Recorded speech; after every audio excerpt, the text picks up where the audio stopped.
For more, let's bring in Lieutenant General Michael Flynn, who retired as director of the Defense Intelligence Agency last summer after holding almost every top military intel post. General Flynn, welcome back to Fox News Sunday. Thanks, Chris.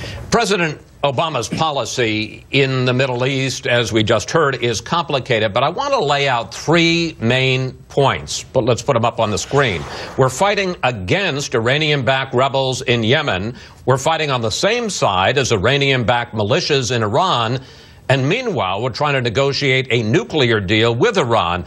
But the Fox Brain Room, our research department, did this remarkable chart. Take a look at this to show what our dealings with Iran and Saudi Arabia right now really look like. For a closer look, because it bears some study, go to our Facebook page. But General Flynn, can you explain what the president's grand strategy is for the Middle East?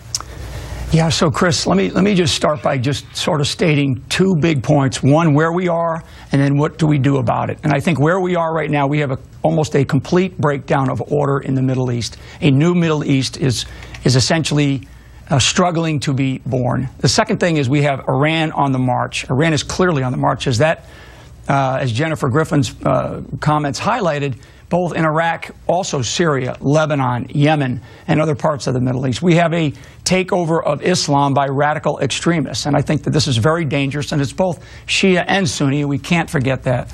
We also have what I would call a real sort of a pushback by the Sunni governments and their lack of trust and their lack of respect for the United States. And I think that at the end of the day, we have just this incredible policy confusion, never mind what our strategy is to execute that policy. But let me ask you about that, because it seems to be a patchwork of alliances where in some countries we're on the side of Saudi Arabia and the Sunnis. In other countries, like Iraq, we're on the side of the Shia and Iran.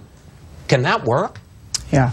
So let me just start by saying, as an intelligence officer, intelligence has to be part of the calculus of every strategic level decision. And right now, my sense of where the policy is at is sort of, and I hate to say it like this, but it's almost a policy of willful ignorance. And to me, we have some major problems that we are dealing with, and here we are talking to Iran about a nuclear deal with this almost complete breakdown of order in the Middle East.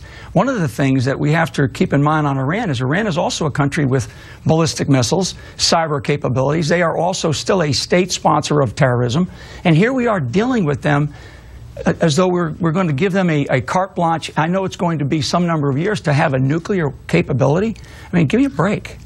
Well, let's talk about Iran, because the main point is clearly that Iran is on the march. And let's put up this map, because they've got growing power in Iraq, in Syria, in Lebanon, and in Yemen. And this week, Saudi Arabia and Egypt finally decided that they were going to push back against Iran. And here's what the Saudi ambassador to the U.S. told me about Iran. They want to dominate the region. Their officials have made no bones about publicly saying how proud they are to control 4 Arab capitals: Beirut, Damascus, Baghdad, and Sana'a. We will not tolerate any aggression against the Kingdom of Saudi Arabia or our allies. We will not tolerate any aggression. Question: how close are we to a sectarian regional war in the Middle East? Yeah, we're not close. We're there. I mean, this is what's going on, and we have to face reality and not try to assume that we are going to be able to say something and hope that that's going to be, that our policy will be carried out because we say something. We have to face the reality that we are in right now, and that reality is there is a sectarian war.